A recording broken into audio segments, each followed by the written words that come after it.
31 వరకు అరెస్టు చేయవద్దు. కేటీఆర్ బెయిల్ పొడిగించిన హైకోర్టు. క్వాష్ పిటిషన్ పైన విచారణ, కౌంటర్ దాఖలుకు సమయం కోరిన ఏజీ.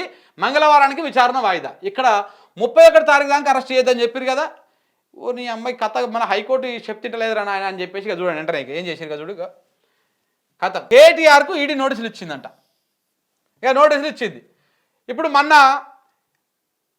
మన కేసు నమోదు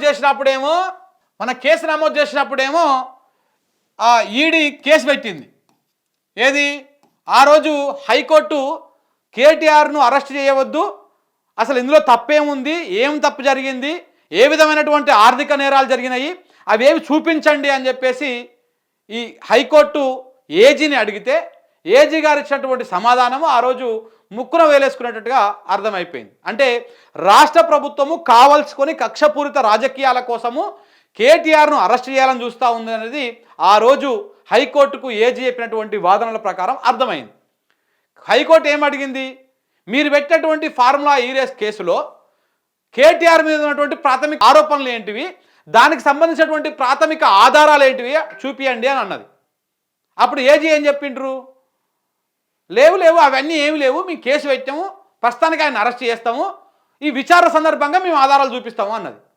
ఇదేం తలతిక్కిన కేసు రా బాబు అని చెప్పేసి ఆయన ఆ కేసుని వాయిదా వేసుకుంటా 30 తారీఖు దాకా 27 తారీఖు దాకా ఎలాంటి అరెస్టు కార్యక్రమం ఉండొద్దు, విచారణ మీరు చేసుకోండి, మీరు విచారణ చేసుకొని ఆధారాలు మాకు చూపించండి, అప్పుడు మేము మీకు అనుమతిస్తామని చెప్పేసి కోర్టు స్టే ఇచ్చింది. అరెస్టు చేయకుండా ఆర్డర్ ఇచ్చింది. విచారణ మీరు చేసుకోండి, ఆధారాలు సంపాదించండి, ఈ వారం రోజులు సమయం ఇస్తా ఉన్నాం కదా, వారం రోజుల దాకా మీరు ఇదే పని మీద ఉండుర్రి అని చెప్పింది. పోనీ మరి నిన్న ఏమైనా చూపించాలి కదా, ఇగో గిట్ల కేటీఆర్ ఈ విధంగా అక్రమాలకు పాల్పడ్డాడు, ఈ విధంగా పైసలు తీసుకున్నాడు, ఈ విధంగా వెనకేసుకున్నాడు, వీళ్ళకి లాభం చేకూర్చిన ఆధారాలు చూపించాలి కదా, చూపించాలి. నిన్న కూడా చూపించకపోతే ఏం చేసింది, మళ్ళా 31 తారీఖు దాకా అరెస్ట్ చేయొద్దని ఆదేశాలను పొడిగించింది. అరెస్టు చేయొద్దన్నటువంటి ఆదేశాలను పొడిగించింది 31 తారీఖు దాకా.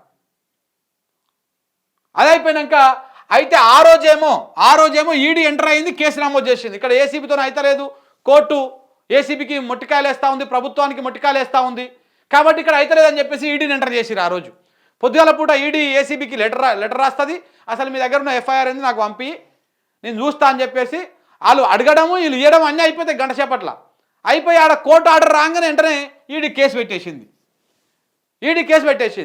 నిన్న కోర్టు దాన్ని ఎక్స్టెన్షన్ చేయగానే ఇగో 7 తారీఖు నువ్వు రా, జనవరి 7 తారీఖు నాడు మీరు నాకు విచారణకు హాజరు కావాలని చెప్పేసి ఈడీ పిలుస్తుంది. ఏమి మిలాఖత్తులు సార్ కాంగ్రెస్ బీజేపీలై. తెలంగాణలో కాంగ్రెస్ బీజేపీ మామూలు మిలాఖత్ కాదు. ఏసీబీ ఏమో రేవంత్ రెడ్డి గారి జేబు సంస్థ, ఈడీనేమో మోడీ గారి జేబు సంస్థ, అంతే కదా మరిగా. ఇది మనం చెప్పే మాట కాదు. ఇదే కాంగ్రెస్ వాళ్ళు ఇదే ఈడీ మీద చేస్తున్నటువంటి ఆరోపణ, ఇదే బీజేపీ వాళ్ళు ఇదే రేవంత్ రెడ్డి మీద చేస్తున్నటువంటి ఆరోపణ. వీళ్ళిద్దరు ఆరోపణలు ఇవి, మనం చెప్పే ముచ్చట్లు కూడా కావు ఇవి. కానీ తెలంగాణకు వచ్చేసరికి ఏమవుతుంది, అరే బాయి అన్నట్టుగా నువ్వు ఈడీని వాడుకో, నేను ఏసీబీని వాడుకుంటా, నా ఏసీబీతో కాకపోతే నువ్వు ఈడీని తీసుకురా అని చెప్పేసి ఇక్కడ ఏసీబీ వేసిన కేసు మీద కోర్టు స్టే ఇస్తుంది కదా, కోర్టు పొడిగిస్తూ ఉంది కదా, విచారణ వాయిదేస్తూ ఉంది కదా.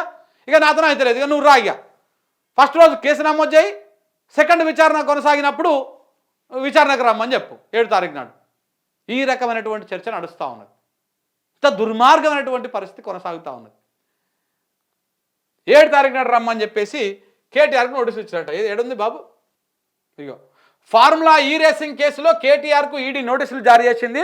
జనవరి 7 తారీఖు నాడు కేటీఆర్ విచారణకు హాజరు కావాలని నోటీసులు ఇచ్చింది.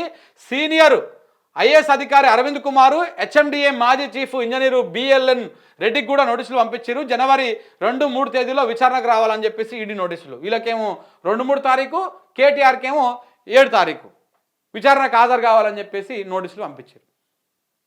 ఎంత మంచిగా చూసినావా కాంగ్రెస్ బీజేపీ. నిన్న ఆప్ కూడా ఒక ట్వీట్ వేసింది ఢిల్లీలో, కాంగ్రెస్ బీజేపీ 2 దొంగలే, అంబేద్కర్ విషయంలో 2 దొంగలే అని చెప్పేసి ఆపోలో ఒక ట్వీట్ వేసారు. ఇక్కడ తెలంగాణలో కూడా గట్లనే ఉన్నది. కాంగ్రెస్ బీజేపీ అలయన్స్ ప్రభుత్వం కొనసాగుతూ ఉంది ఇక్కడ. అంటే అలయన్స్ అంటే అధికారికంగా ఉండదు, ఇది అక్రమ సంబంధం లాంటిది అనమాట. ఇది ఎట్లా అంటే ఇది చీకటి సంబంధం లాంటిది అనమాట ఇది. సో ఈ రకమైనటువంటి అలయన్స్ ప్రభుత్వము తెలంగాణ రాష్ట్రంలో కొనసాగుతూ ఉంది. సో కాబట్టి ఇక్కడ కాంగ్రెస్ ఏమో ఏసీబీని ఇక్కడ బీజేపీ ఏమో ఈడీని. ఈ రెండు కలిస్తేనే ఈ ఫార్ములా ఈ రేసు కేసు ఇది. అయితే నువ్వు చెయ్యి, నీతో కాకపోతే నేను చేస్తా, నాకు ఏ ఇబ్బంది ఉండవు కదా, నాకు ఏ ఆధారం లేకపోయినా నేను పెట్టొచ్చు జైల్లో అని చెప్పేసి ఈడీ ఎంటర్ అయింది.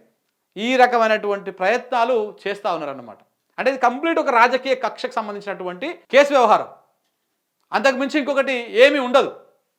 రాజకీయ కక్షకు సంబంధించినటువంటి కేసు, రాజకీయ కక్షపూరితమైనటువంటి కేసు ఇది. ఈ కేసులో ఈ రకమైనటువంటి వ్యవహారమే నడుస్తూ ఉంది. ఎంత మంచిగా ఉంది చూసినాం ఆ కథ. అధికారం చేతిలో ఉంది కదా అని చెప్పేసి ఆడిందే ఆట పాడిందే పాట.